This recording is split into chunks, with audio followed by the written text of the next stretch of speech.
বাপের জমি জায়গা ভক্ষণ করছি।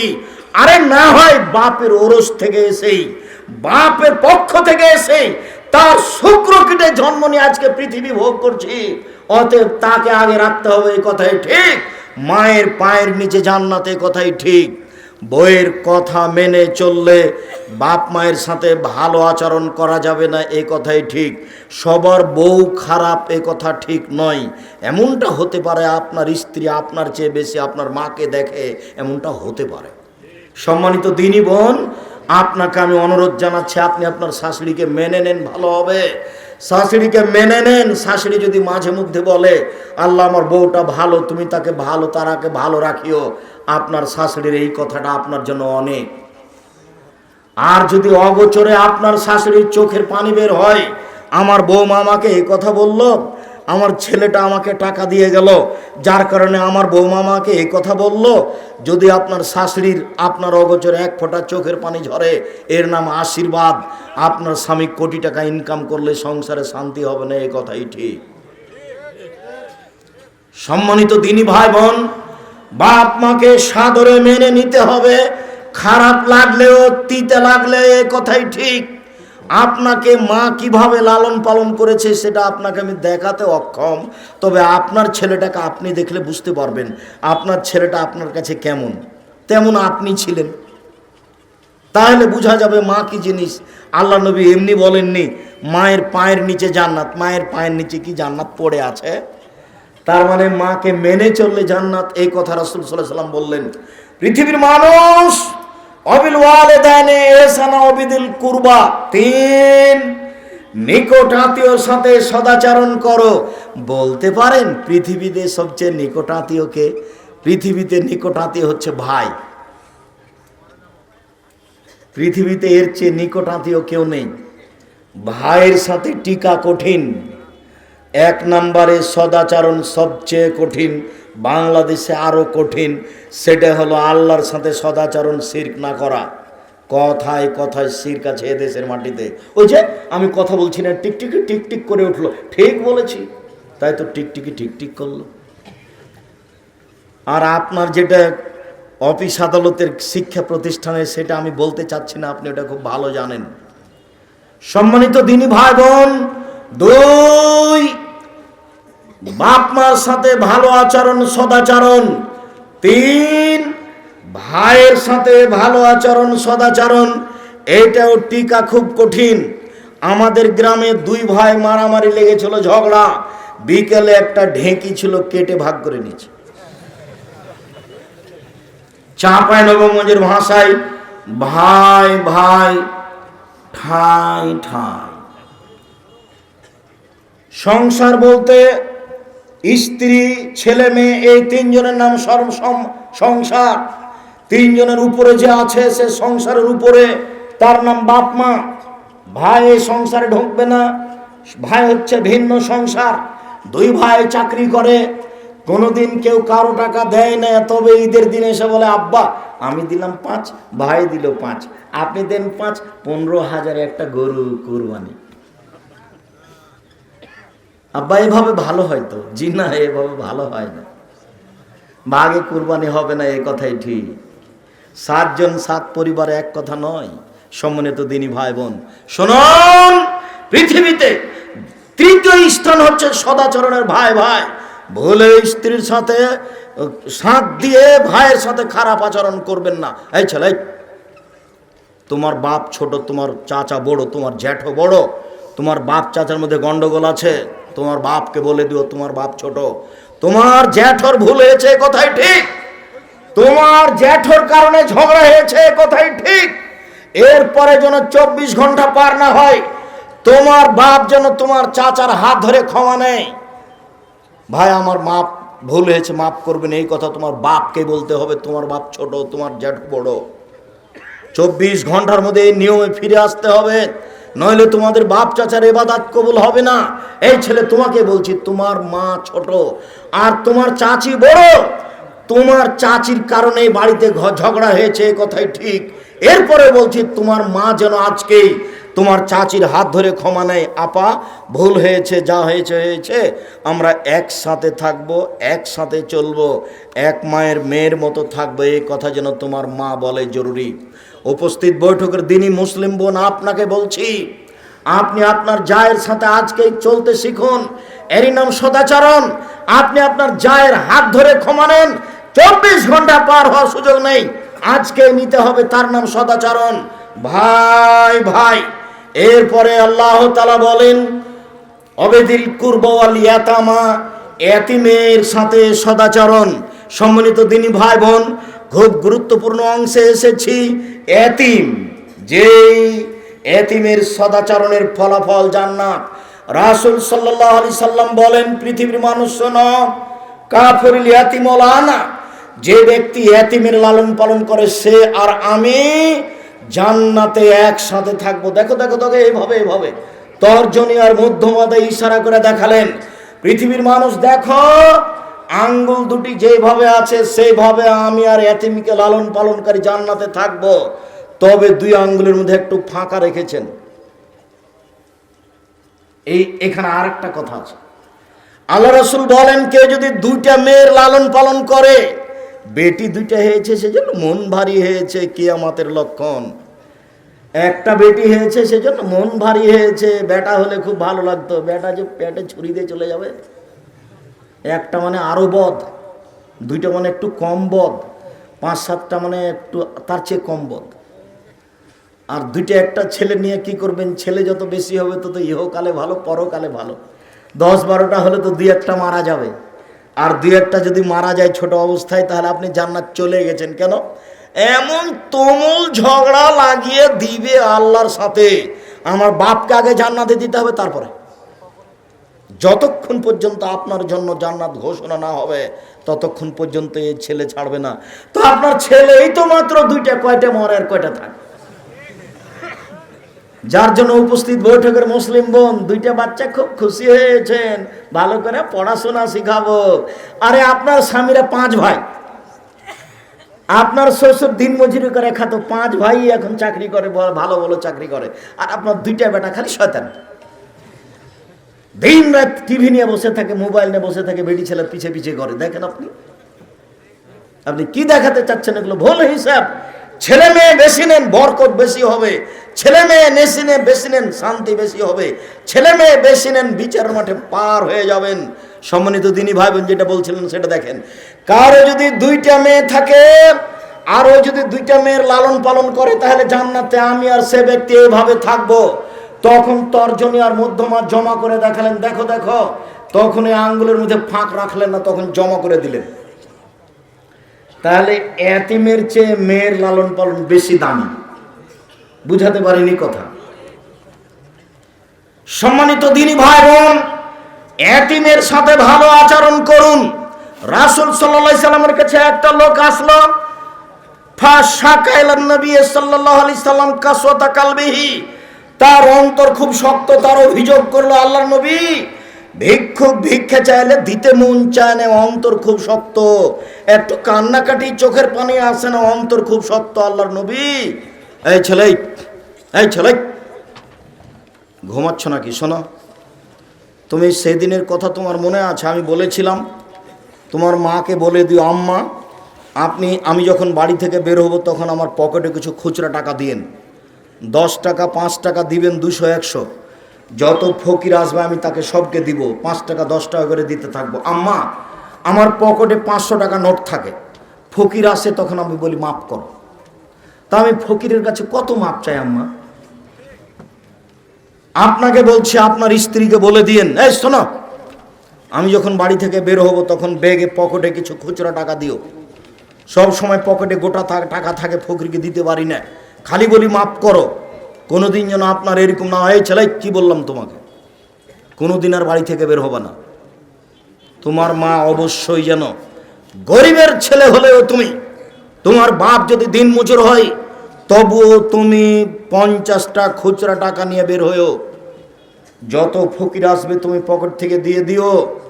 আপনাকে বলছি, ধনী মানুষ আপনি, 500 1000 টাকা 20 টাকা 10 টাকা নোট নিয়ে বের হবেন। যত ফকির আসবে কাউকে ফিরিয়ে দিবেন না, কারোর কাছে ক্ষমা চাইবেন না, সবাইকে 5 টাকা 10 টাকা করে দিতে থাকবেন। এর ফলাফল একটু পরে বলছি। এইখানে এইটুকু বলে রাখলাম, আল্লাহর নবী, আমার অন্তরটা খুব শক্ত, কি করি? তখন আল্লাহ রাসূল বলছেন, শোনো শোনো শোনো শোনো, আমি তোমাকে 2টা কাজ শিখিয়ে দিচ্ছি। এক, আতিমিল মিসকিন, দুস্থ গরিব ফকির মানুষকে খেতে দাও। 2, অমসার আসাল ইয়াতিম, এতিমের মাথায় হাত বুলাও, এরিক্য কালবক, তাহলে তোমার অন্তর নরম হয়ে যাবে।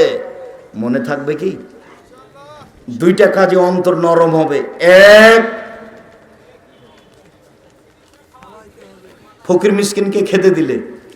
2, এতিমের মাথায় হাত দিলে অন্তর নরম হবে, তখন সহজেই ফকিরকে টাকা দেওয়া যাবে। আর এখন খালি বলছি না, টাকা দিলে তো রিক্সাতে ভাড়া হবে কি না, রিক্সায় ভাড়া ঝামেলা হবে, থাক থাক দেওয়া হবে না। ওটা শয়তান বলল। তুমি তো চাচ্ছিলে দিতে, ভিক্ষুকটা যখন আসলো তখন তোমার অন্তরে অনেক কিছু জাগলো। শয়তান এরকম করেছে। শয়তান সবসময় আপনাকে দারিদ্রতার ভয় দেখায়, আর আল্লাহ আপনাকে ধনী হওয়ার ভয় দেখায়। কখনো ভুল করবেন না। ওয়াল ইয়াতামা ওয়াল জারিদিল কুরবা ওয়াল জারিল জুনুব। এবার চলে আসলো মূল কথা। নিকট প্রতিবেশী, দূর প্রতিবেশীর সাথে সদাচরণ করো। চলার সাথীর সাথে সদাচরণ করো। চলার সাথীর কথাটা একটু বলে নি। আপনি অটোতে উঠে বসে আছেন, একটা লোক অটোতে উঠার সময়তে তার ব্যাগটা আপনার মাথায় লেগে গেছে, তখন আপনি চট করে বললেন, এই চোখ নাই, দেখতে পান না? তো ও কি জেনে শুনে তার ব্যাগটা আপনার মাথায় মেরেছে? তো আপনি এভাবে বললেন কেন? কারণ আপনার তো স্বভাবই খারাপ।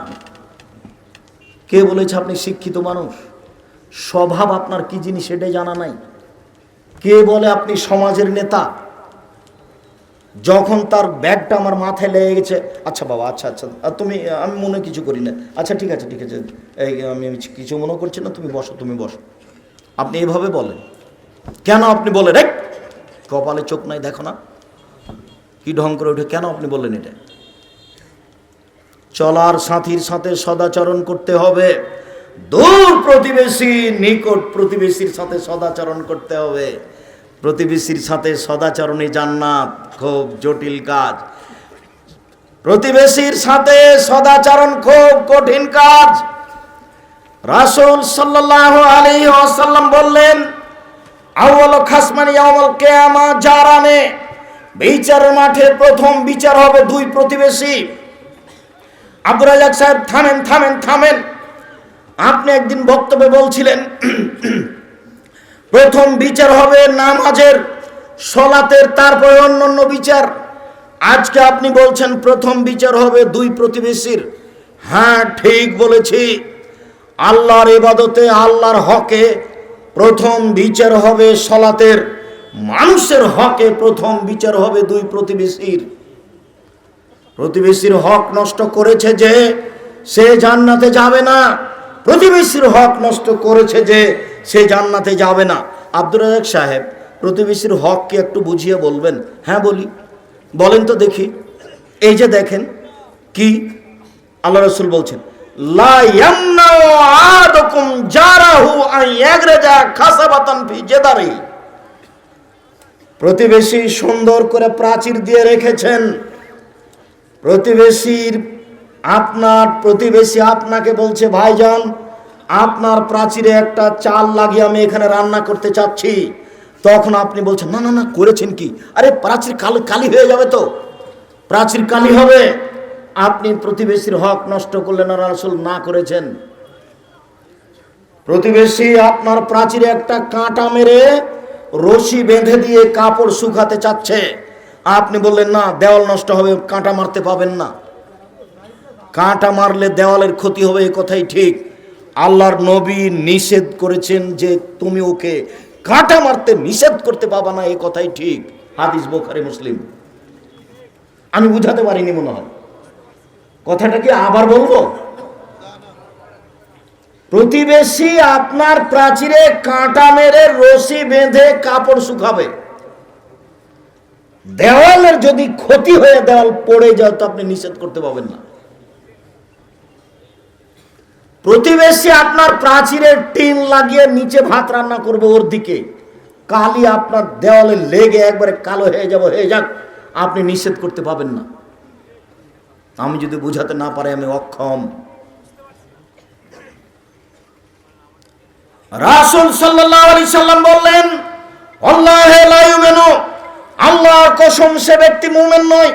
আল্লাহে লা ইউমিনু, আল্লাহর কসম সে ব্যক্তি মুমিন নয়। আল্লাহে লা ইউমিনু, আল্লাহর কসম সে মুমিন নয়।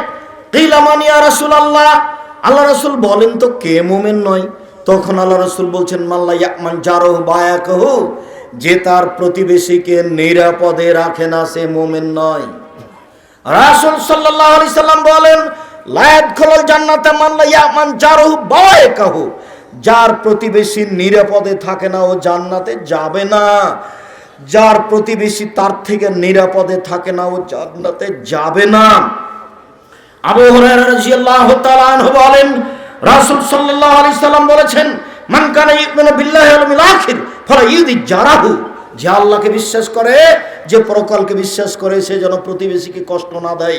যে আল্লাহকে বিশ্বাস করে, যে পরকালকে বিশ্বাস করে, সে যেন প্রতিবেশী কষ্ট না দেয়।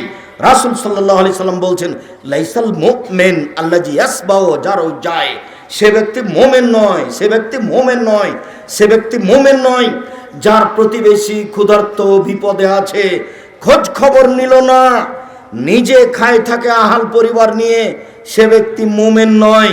সম্মানিত দিনী ভাই বোন, রাসূল সাল্লাল্লাহু আলাইহি সাল্লাম বলেন, লা ইয়াজালু জিবরাইল ইউসিনি ফিল জারি, জিবরাইল যখনই আসেন তখনই বলেন প্রতিবেশীর সাথে সদাচরণ করুন। জিবরাইল যখনই আসেন তখনই আমাকে বলেন, মুহাম্মদ প্রতিবেশীর সাথে সদাচরণ করুন।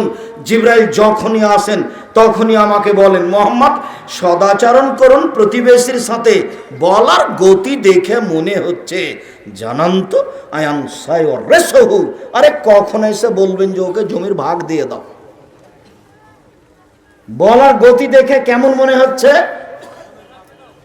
কখন এসে জিবরাইল বললেন যে তোমার ভাই তো জমির ভাগ পাবে, তোমার প্রতিবেশীকে দিয়ে দাও। বলার ভাবখান দেখে মনে হচ্ছে। কি দিয়ে আপনাকে আমি বুঝাই? একটা লোক এসে বলছে, আল্লাহ রাসূল কাইফানি আলামান আসাত ও আহসান্ত, আমি কি দিয়ে বুঝবো আমি ভালো মানুষ? আমি যে ভালো মানুষ তা কি দিয়ে বুঝবো? আমি যে খারাপ মানুষ তা কি দিয়ে বুঝবো? আমি যে ভালো মানুষ তা কি দিয়ে বুঝবো? আমি যে খারাপ মানুষ তা কি দিয়ে বুঝবো? আরে কি দিয়ে বুঝবো মানে, এ যা স্বামী তামিন জিরানে কাইয়া কুলুনান তাহাসান্তা ফাঁকা তাহাসান্তা, যখন তোমার প্রতিবেশী থেকে শুনবা তুমি ভালো তখন তুমি ভালো, যখন তোমার প্রতিবেশী বলবে তুমি ভালো তখন তুমি ভালো। ওই যা স্বামী তামিনু আসাতা ফাঁকা আসাতা, আর যখন তোমার প্রতিবেশী বলবে খারাপ তখন তুমি খারাপ, আর যখন তোমার প্রতিবেশী বলবে তুমি খারাপ তখন তুমি খারাপ। নেন এবার, আমার তো কিছু করার নেই, এগুলো তো সব অনুবাদ। 1450 বছর পূর্বে রাসূল সাল্লাল্লাহু আলাইহি ওয়াসাল্লাম মুখ দিয়ে এইভাবে বলেছেন, আমি এইভাবে আপনাকে অনুবাদ করে শোনাচ্ছি। রাসূল সাল্লাল্লাহু আলাইহি ওয়াসাল্লাম বলেন, চারটা জিনিস আছে যার সুখময় জীবন তার, চারটা জিনিস আছে যার সুখময় জীবন তার, চারটা জিনিস নাই যার ধ্বংসাত্মক জীবন তার, চারটা জিনিস নাই যার ধ্বংসাত্মক জীবন তার, চারটা জিনিস নাই যার ধ্বংসাত্মক জীবন তার, চারটা জিনিস আছে যার সুখময় জীবন তার। এক, আল জারুস সালেহ, ভালো প্রতিবেশী। ভালো প্রতিবেশী ভালো। দুই, আলমারাতুস সালেহা, ভালো স্ত্রী। ভালো স্ত্রী কি জিনিস এই মুহূর্তে আপনাকে আমি বুঝাতে অক্ষম। হেসে কথা বলে যে সেই ভালো স্ত্রী। স্বামী না থাকলে মোবাইলে কারো সাথে গল্প করে না, সে হলো ভালো স্ত্রী। হেসে কথা বলে যে সেই হলো ভালো স্ত্রী। স্বামী না থাকলে কারো সাথে গল্প করে না, সে হলো ভালো স্ত্রী। আদেশ যা করে তাই পালন করে, তার নাম ভালো স্ত্রী। তিনটা গুণের ভিত্তিতে স্ত্রী ভালো হতে পারে। তিনটা গুণের ভিত্তিতে স্ত্রী ভালো হতে পারে। এক, তার সাথে কথা বললে হাসি মুখে বলে। দুই, আদেশ করলে পালন করে। আদেশ করতে হয়, আদেশ করবেন, নিজে নিজে কাজ করবেন না।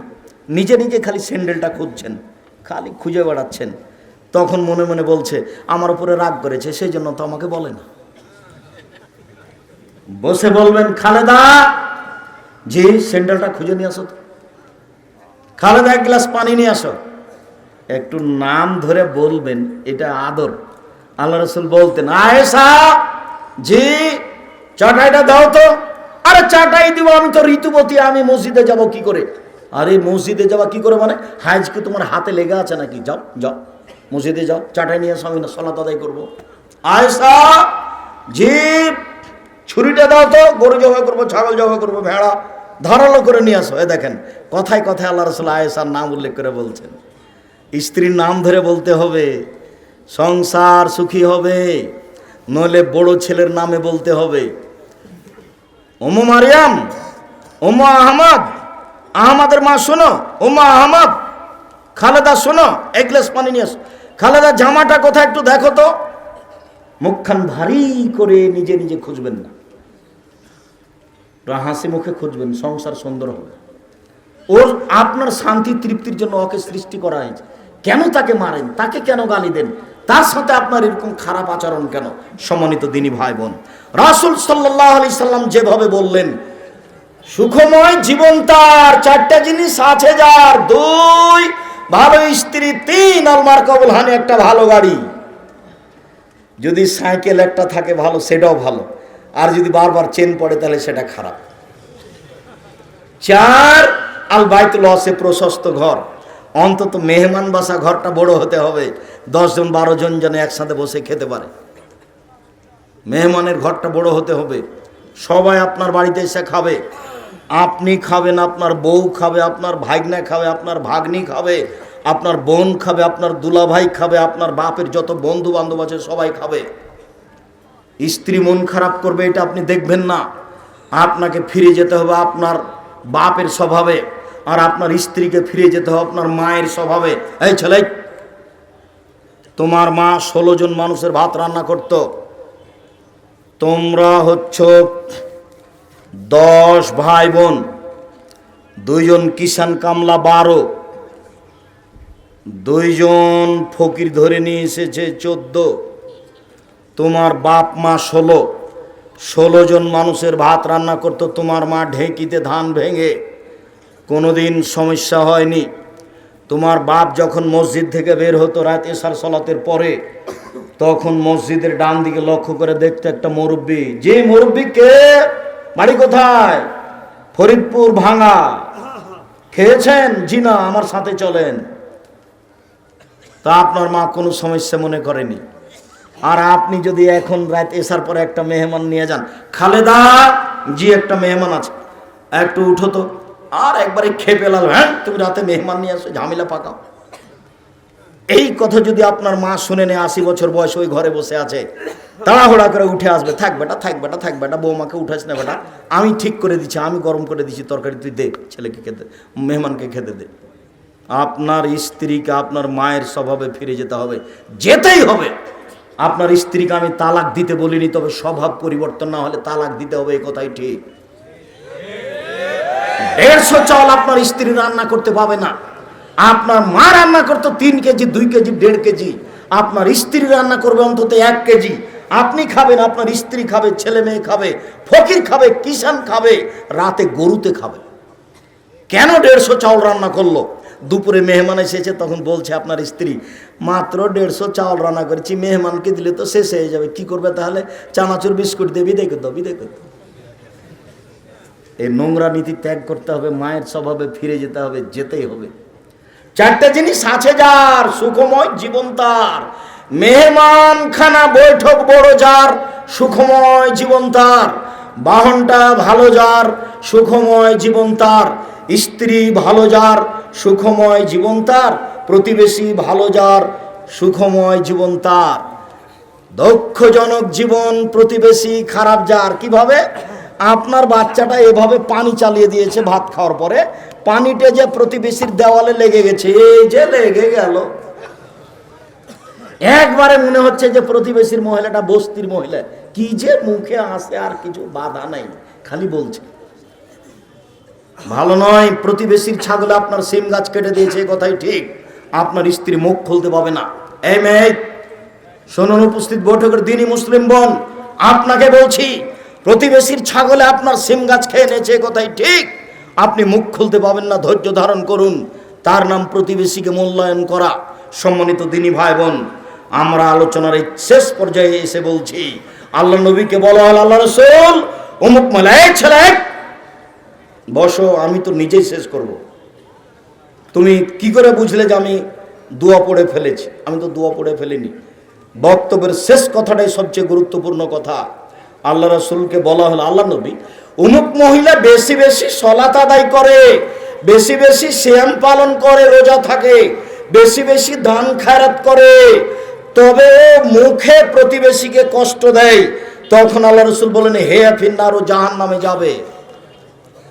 তাহাজ্জুদের বিনিময় জাহান্নাম, নামাজের বিনিময় জাহান্নাম, দান খায়রাতের বিনিময় জাহান্নাম। মুখ খারাপের কারণে আল্লাহর নবী অমুক মহিলা কম কম সালাত আদায় করে, কম কম সিয়াম পালন করে, কম কম দান খায়রাত করে, তবে মুখ খান ভালো, আল্লাহ রাসূল বললেন সে জান্নাতে যাবে।